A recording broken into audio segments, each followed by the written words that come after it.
So some signs that your cortisol may be high and that it's coming from your gut include things like fatigue despite getting enough sleep, really feeling like kind of anxious, jittery is pretty common. You can even have this irritability, like you're kind of like quick to react. Everyone's talking about high cortisol, right? But people aren't really talking about why. Like, what is the deeper why to the chronically high cortisol levels? The gut can be one of the missing pieces to your chronically high cortisol levels, or these high stress levels that you are experiencing.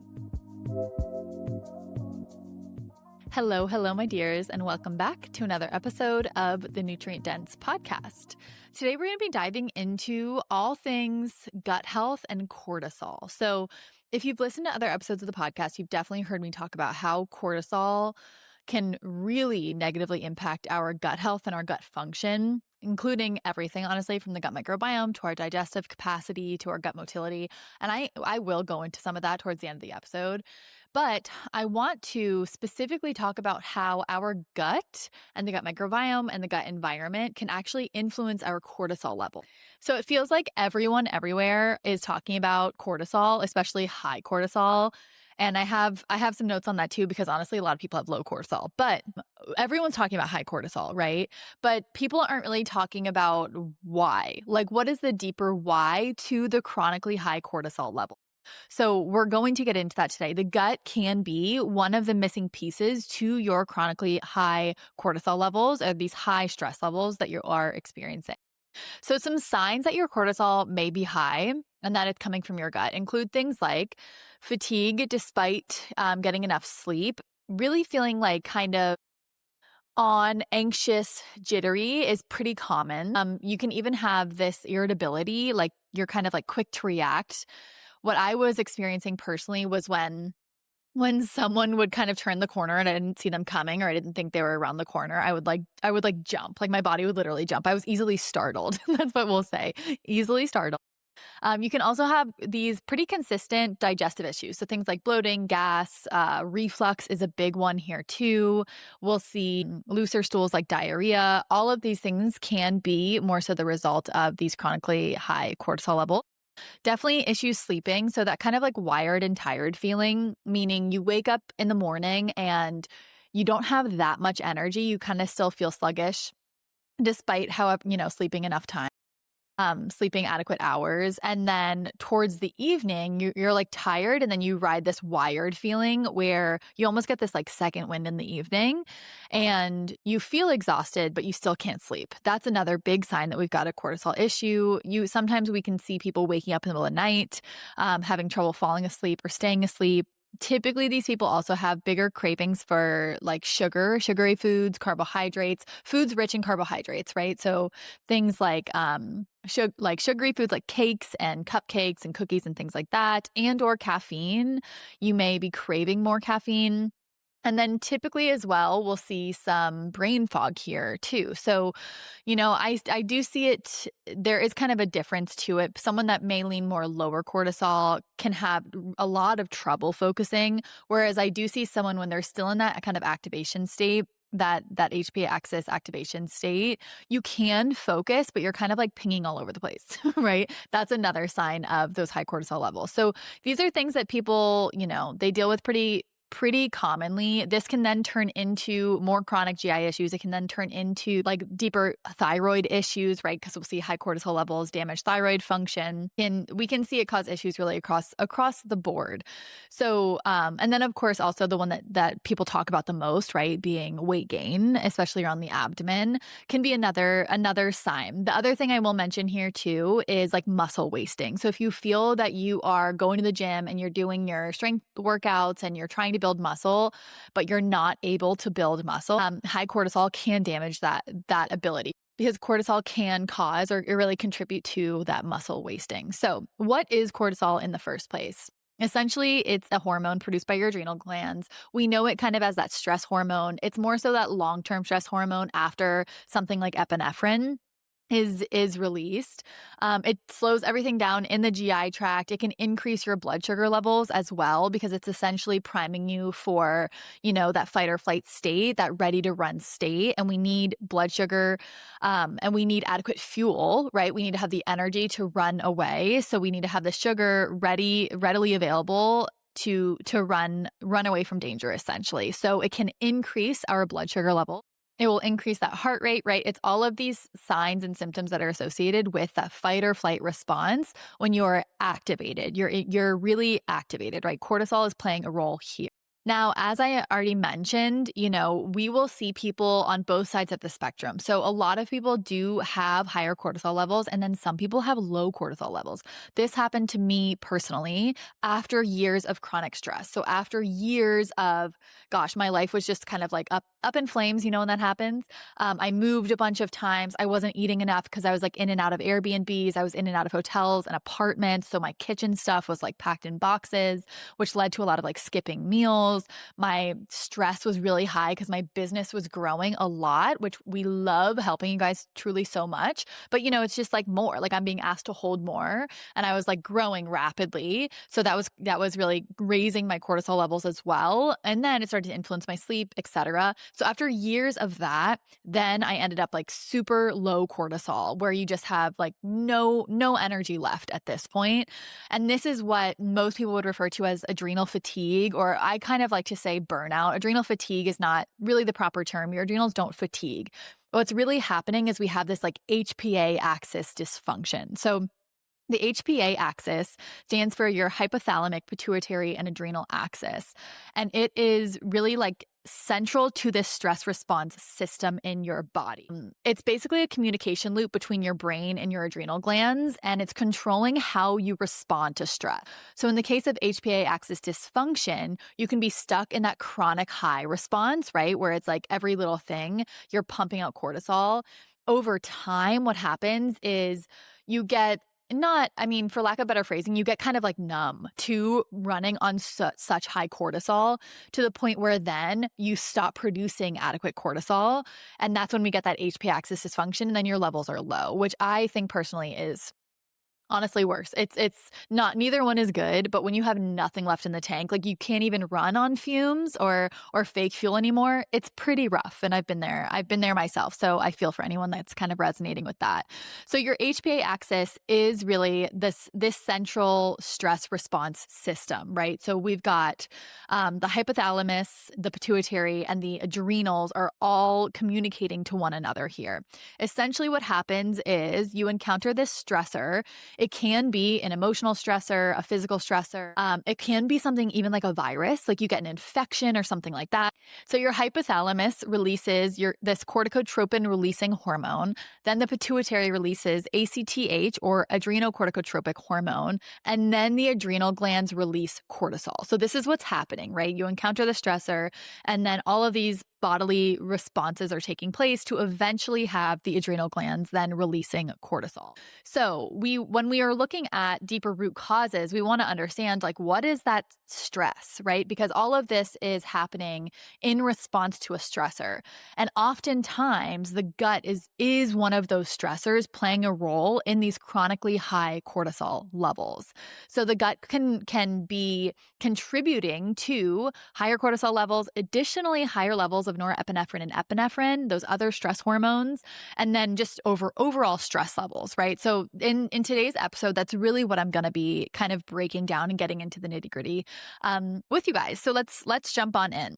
So your gut microbiome helps to regulate inflammation, which then helps to control HPA axis sensitivity. So a healthy gut microbiome works to essentially prevent inflammation by strengthening your gut lining and your gut barrier and supporting a healthy immune response. So I've said this in previous episodes before, and this is one of the reasons why I believe that your gut health is absolutely just, so important to your overall health and is kind of a key component of many different disease states, not just digestive issues, right? But it can play a role, like your gut microbiota can influence your cardiovascular system, your endocrine system, your immune system, right? There's so much involved here. It's honestly amazing.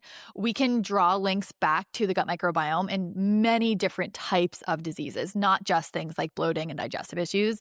And one of the reasons why I believe this to be true is because the immune system, the majority of our immune system is located in the gut, right? So anytime that we have an issue with the gut, we have, whether that's a microbiota issue, so we've got an overgrowth of more opportunistic dysbiotic gut bacteria that kind of trigger inflammation, or we have not enough of our good gut bacteria, or we have damage to the gut barrier, we are going to get that increased immune activity, which can then kind of signal and trigger that systemic inflammation.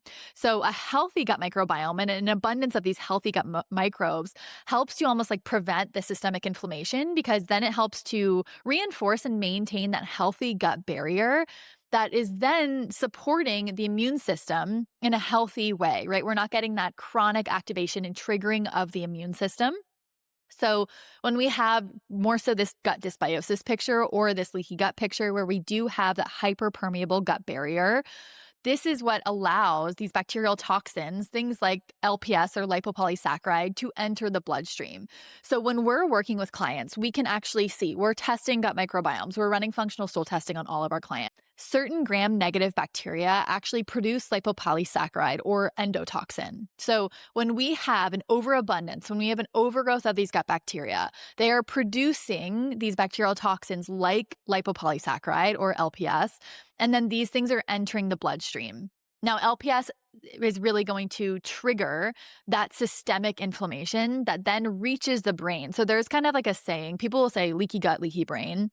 And that's because of what's happening here. We got the systemic inflammation, then we can see that reach up to the brain, and then that's going to impact our HPA axis, right? Because that hypothalamus is in the brain and that pituitary is right underneath. So this can then work to increase cortisol as well. So LPS is a pretty potent trigger of the stress response. It's a potent trigger of the immune system, and it can lead to that chronic HPA axis activation and that elevated cortisol.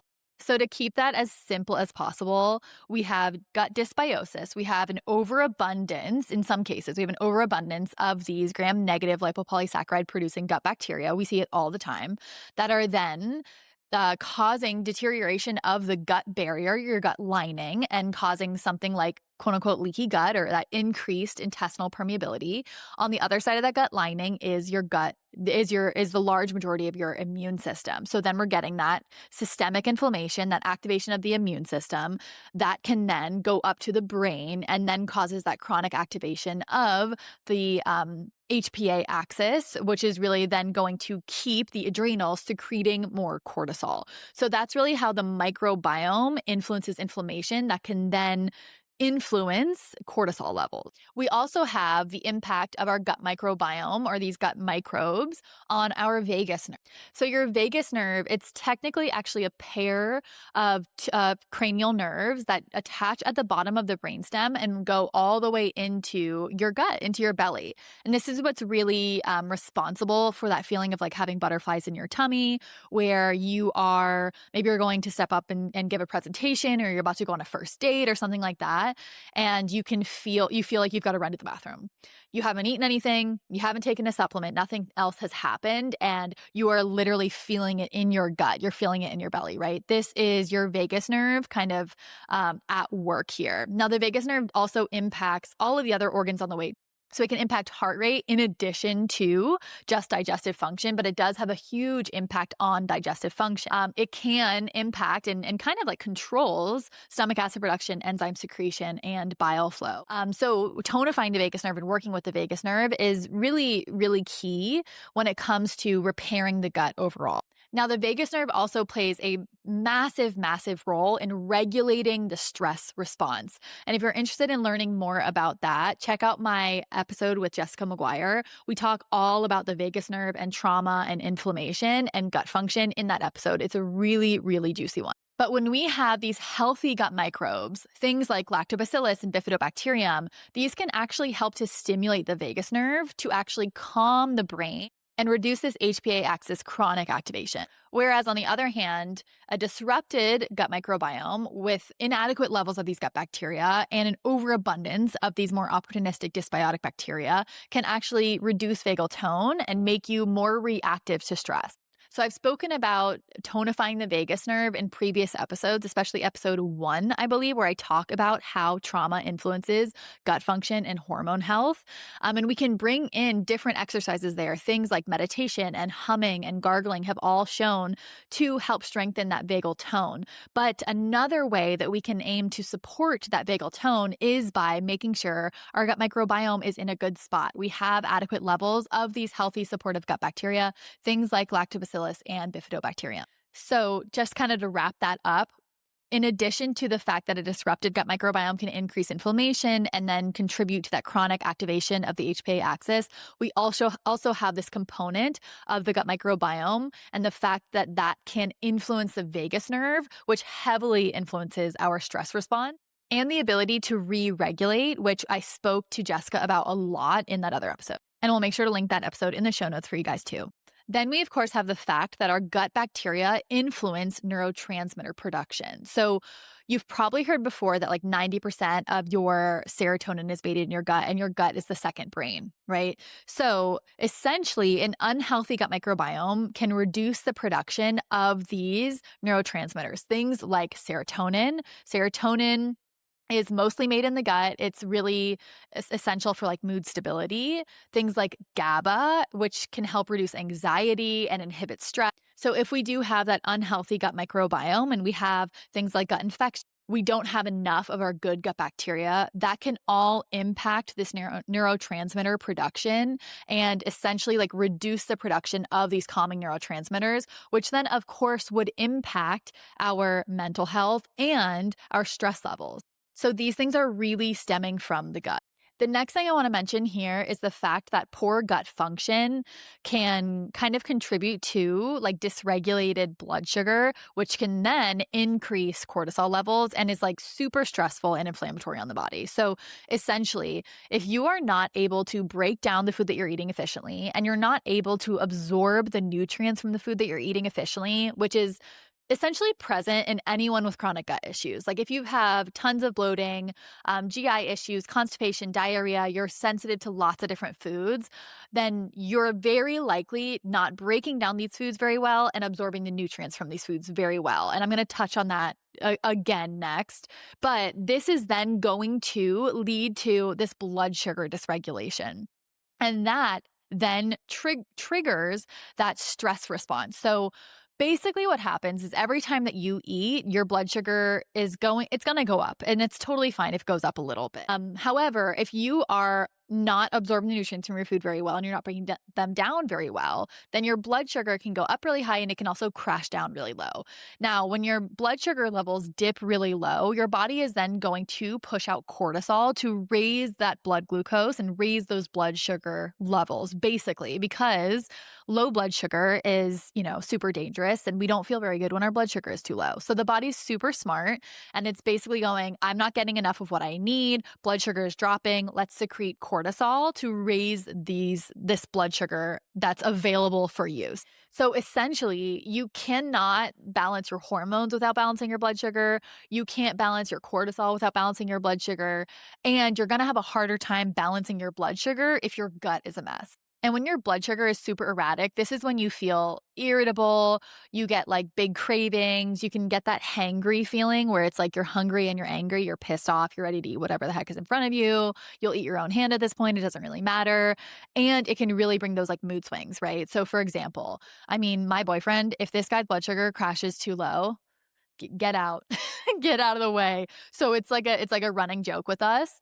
If he goes too long without eating, he's fine going like a normal amount of hours. But if he goes too long without eating, I'll see it, right? He'll get snippier and he'll get more reactive to me. And I'm like, someone's got to feed him. Someone's got to feed this guy because it's starting to happen. And that happens to all of us. Some of us can kind of hang there a little bit longer.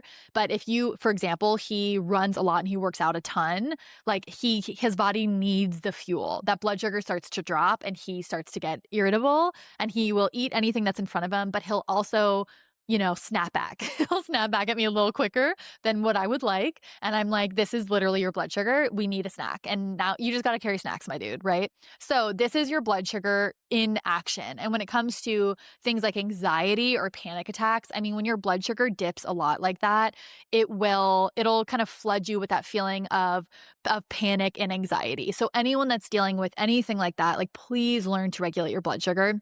And I have a whole podcast episode on that too.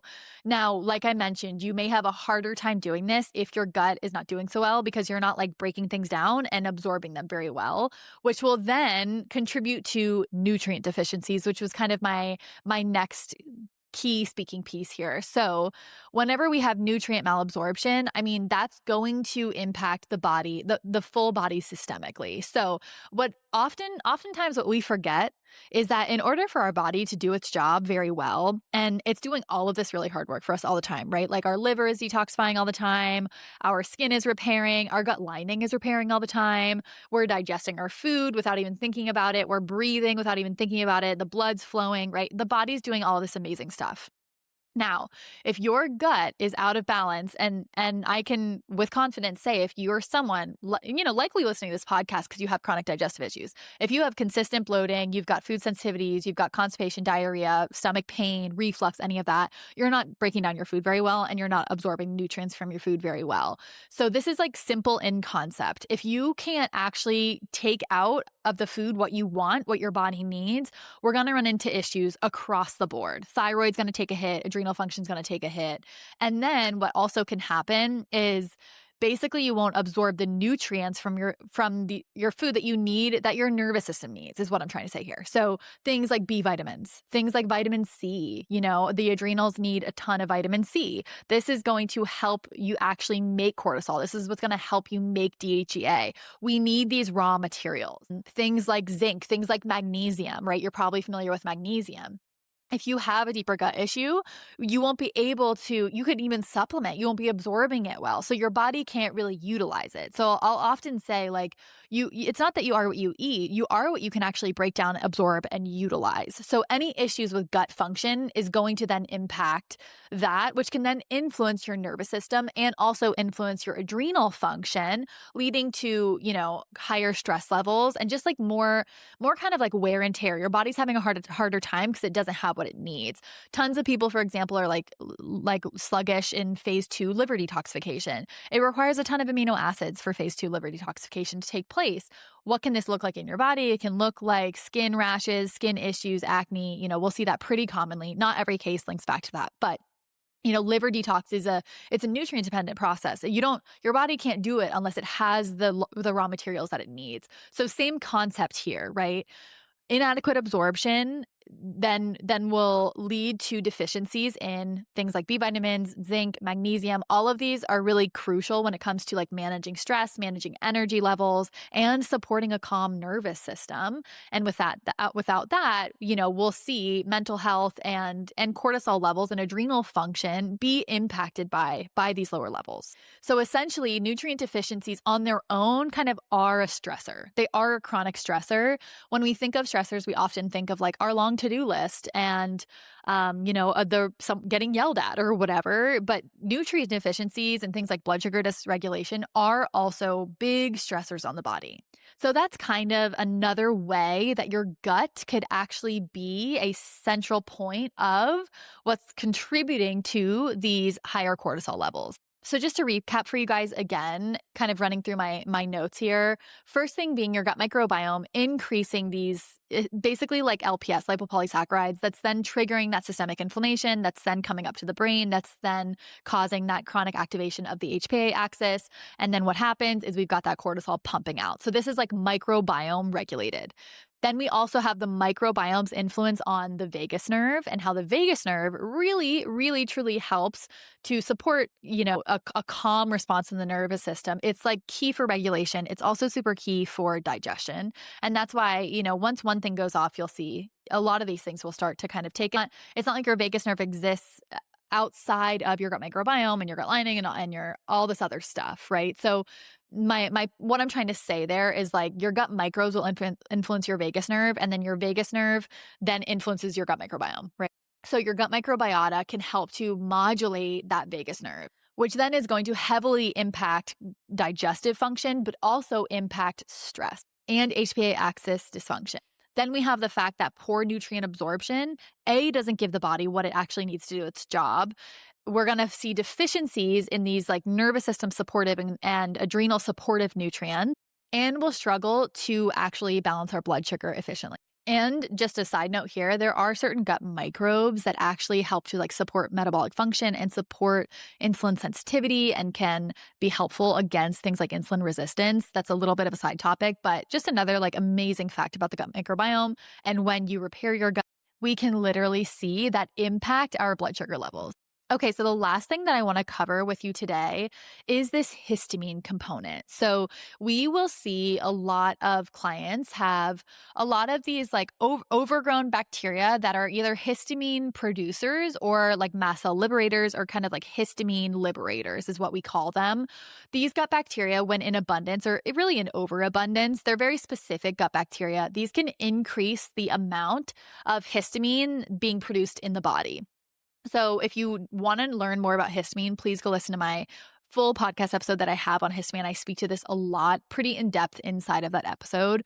But essentially, your gut bacteria can be contributing to this like histamine overload picture, and the reason why you cannot seem to break down histamine very well. And we've seen this in tons and tons and tons of clients. And this client usually looks like very reactive to foods, very sensitive to supplements. Not always very sensitive to supplements, but usually foods, right? Like many different foods tick you off, especially things like fermented foods, aged meats, alcohol. You do super poorly with alcohol. These can all kind of be some signs. It can really like run the gamut. We'll see heart palpitations, we'll see anxiety, we'll see flushing of the skin, rashes. I had a lot of like I would sound very stuffy. So when I was dealing with histamine issues, if I had honestly 3 sips of wine, I could breathe through my nose. That was a histamine reaction, right? So this histamine component can also play a role in our cortisol levels and in that stress response. So essentially, histamine stimulates the hypothalamus, triggering the release of that corticotropin releasing hormone,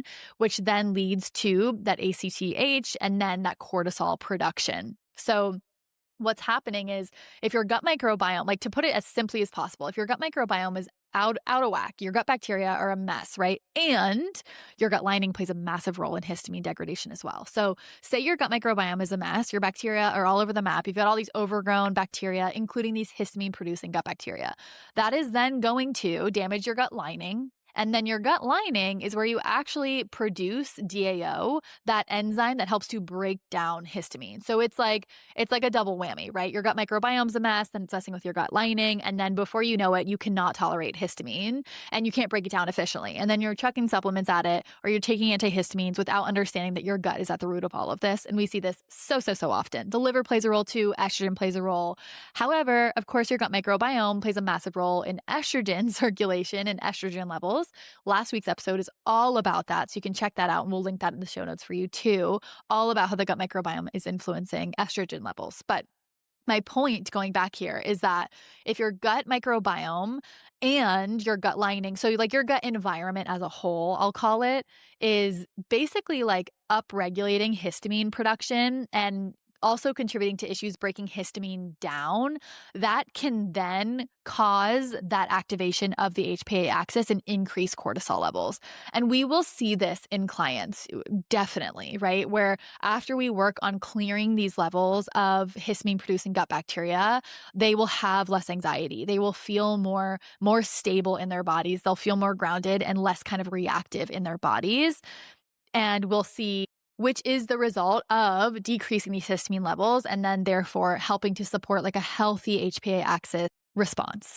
So these are some of the main mechanisms through which your gut can actually be causing your chronically high cortisol levels. This is also why throwing things like adaptogens at it, throwing L-theanine at it, throwing ashwagandha at the issue, getting these quote unquote cortisol lowering supplements is not going to get you the results that you want if the issue is stemming from your gut. These things are kind of just, there's some gentle support up top, but they're still not dealing with the deeper root cause. I do want to mention how the gut microbiome can actually raise stress levels through raising levels of norepinephrine and epinephrine as well. I know this episode's mostly about cortisol because that's kind of like what people talk about and they know, but we will see that your stress can be coming from your gut through this way as well. So essentially, norepinephrine and epinephrine are two hormones that are associated with that fight or flight response, right? That chronic fight or flight response that then you secrete cortisol after that. Norepinephrine and epinephrine are kind of these more like short-term hormones that are produced during that stress response.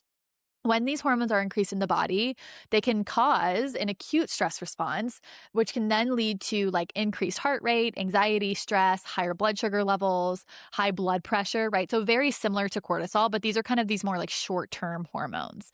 Now, just like cortisol, we do need some norepinephrine and epinephrine. These are like the hormones that kick into gear that help save you from a dangerous situation. So I give the example of, when you like step off a curb and then you see a car coming and you're like, whoa, when you jolt back onto the sidewalk and you're like, whoa, that was scary or that was close. Or maybe it's not a car, maybe it's a bike, right? Maybe that's a more chill, more chill example here. Say you're like, oh my gosh, I didn't see that coming. You'll feel that in your body. You'll almost get this like rush. The same thing happens have you ever like almost slipped and busted your butt? You like completely almost wipe out, but your body kind of catches itself. And some of these hormones, it's almost like you get this like rush through your body where your senses are heightened. And that's what kind of helps you like pick yourself back up before you like completely wipe out and fall on your butt.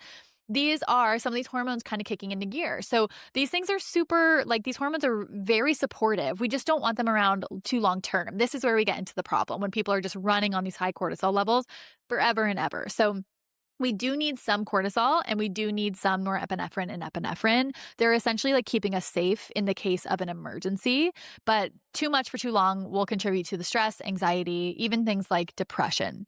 So there is some research to show that certain gut microbes have been associated with prolonged high levels of norepinephrine and epinephrine in the body.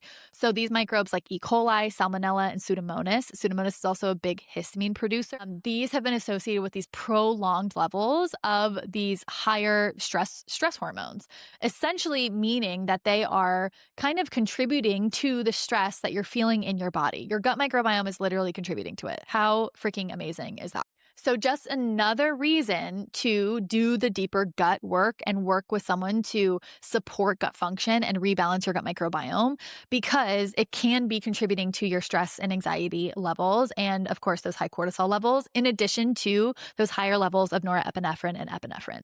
But I do want to note here that the connection goes both ways. And I have spoken to this before, but I want to touch on it again with you guys. So yes, our gut microbiome and our gut function and our gut environment can increase those cortisol levels, but we also have so much data to back the fact that high cortisol levels will further damage the gut and contribute to these chronic digestive issues. So to run through these relatively quickly, when you have high cortisol, when you're in that fight or flight response, right?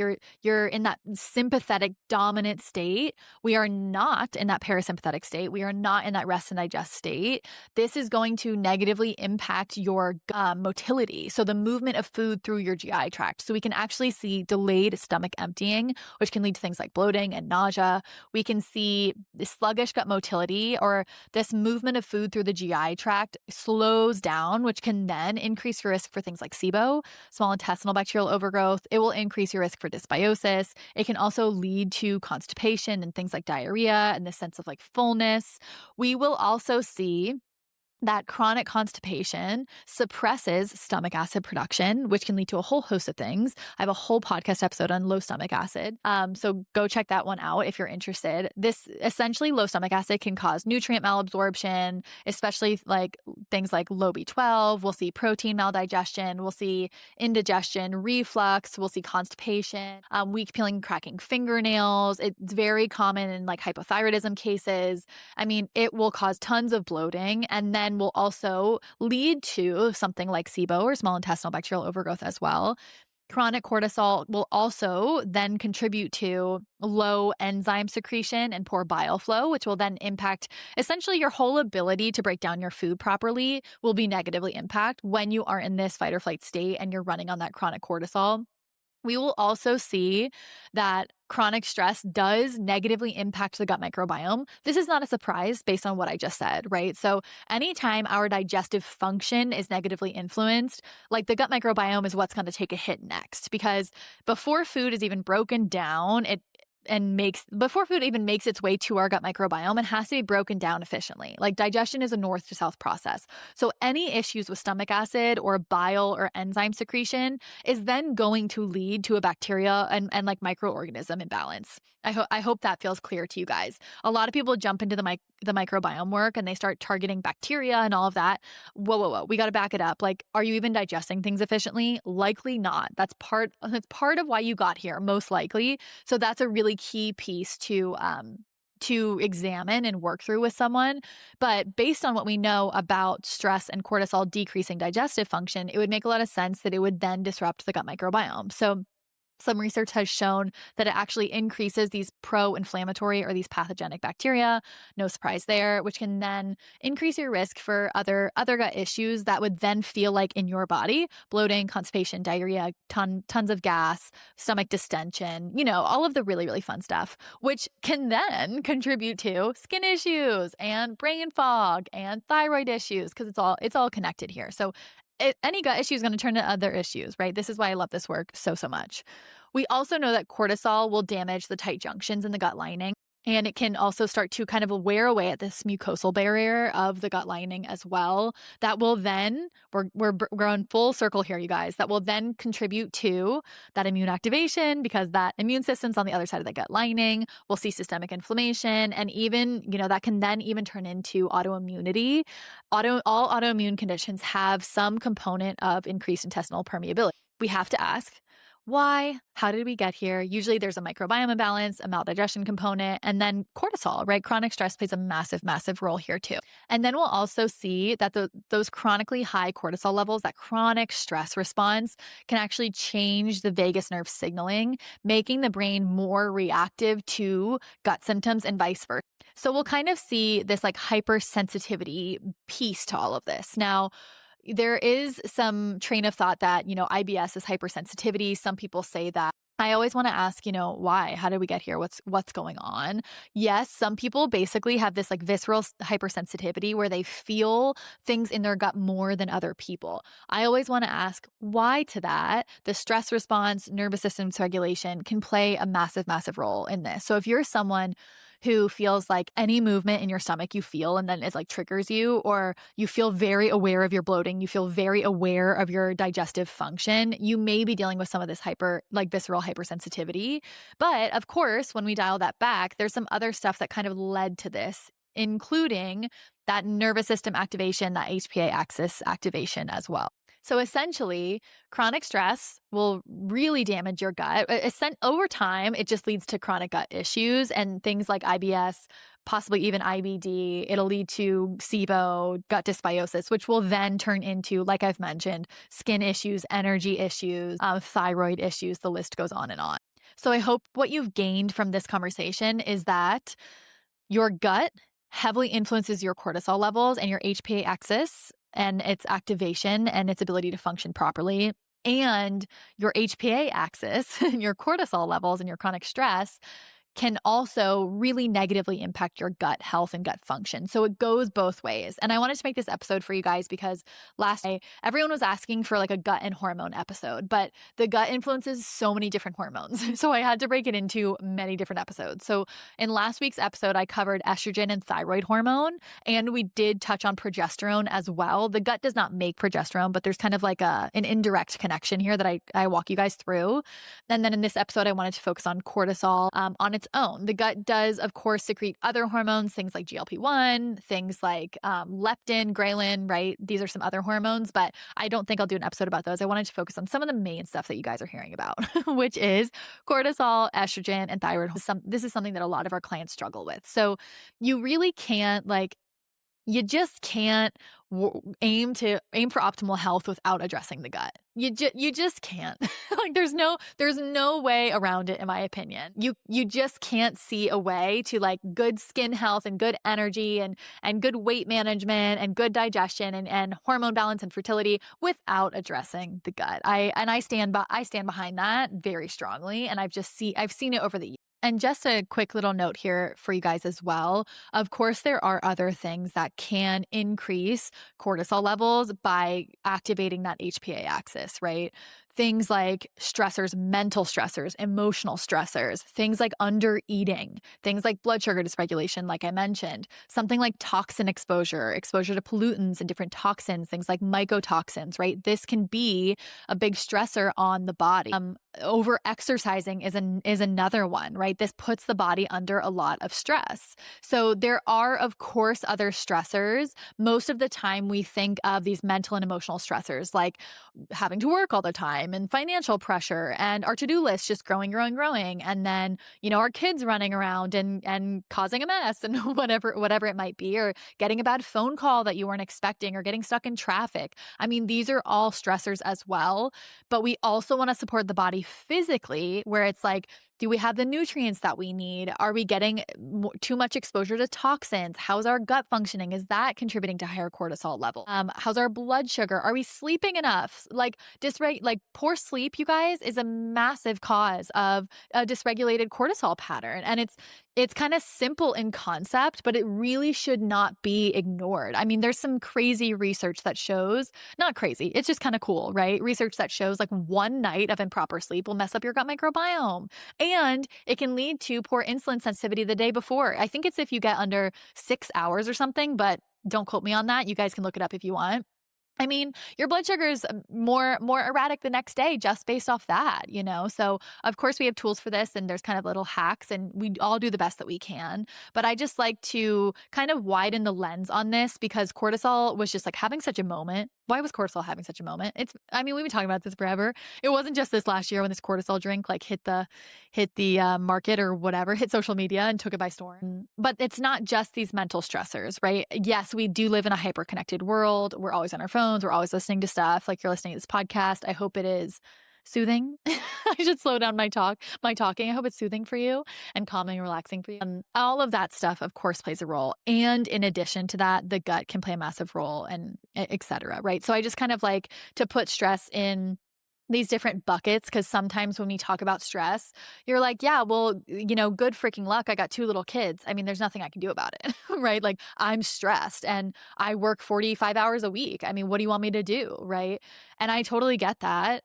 And at the same time, where can we support your body? Where we can, if your gut is a cause of higher cortisol levels and high norepinephrine, like let's get rid of that. Let's support your gut. Let's support these nutrient deficiencies. Let's give your adrenals the raw materials that they need to produce these hormones and to operate efficiently. There's so much that we can do on that level. In addition to bringing in some like nervous system regulation tools can be super duper helpful, because the to-do list, like it's probably not going anywhere for most of us, right? So we want to try to work on building this nervous system resiliency and kind of stress resiliency and giving our body what it needs so it's more resilient to these stressors when we do inevitably encounter them, because we all will. If you don't encounter any stressors, please let me know how you're figuring that one out, because I would love to have that information. But for me, it's not happening, right? I'm working with clients, I'm running a business, I have my own personal life stuff going on. Like, come on, I don't have a free empty schedule, and that would probably also cause me stress, ironically. Shout out to all my type A, all my type A girlies out there.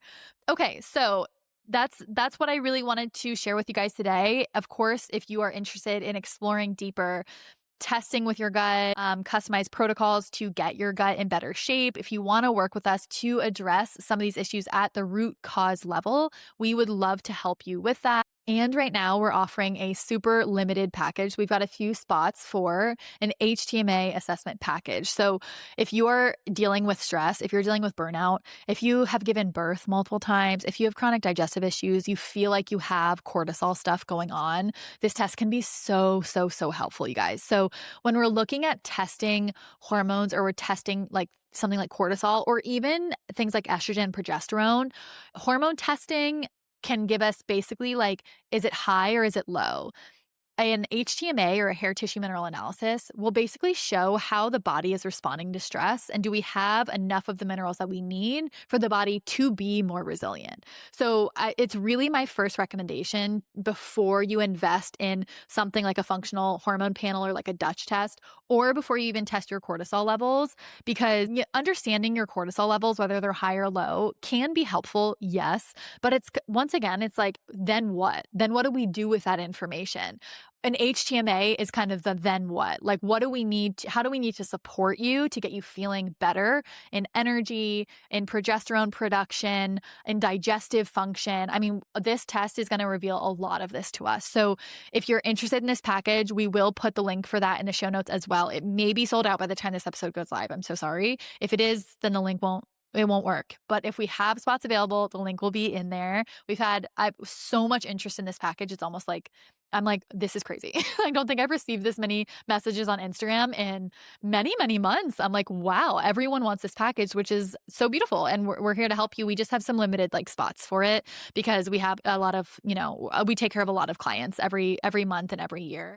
So we can welcome in a certain amount of people into this package. So the link for that will be in the show notes. Essentially, in the package, you get an HTMA test. We ship it right to your doorstep. It's super simple. Like, it literally comes in an envelope right to your door. You perform it at home. You're just snipping off a teaspoon of hair, essentially. We have prep instructions for you. And then my team is going to review these labs, and they're going to record a 30-minute video reviewing your labs with you. And then you'll get that sent your way, in addition to a customized protocol to follow based on your test results. So it'll be explained to you like what imbalances we found, what they could be causing, what they're connected to, and then, of course, how we're going to get you feeling better, using targeted supplementation and tons of like nutrition, targeted nutrition foundations as well. We can bring in certain foods that are high in certain minerals. It's really, honestly, super cool what we can do with these test results and how we can support your body naturally. So if you are interested in learning more about that, of course, you can always send us a message. You can email us at support@hannahilward.com.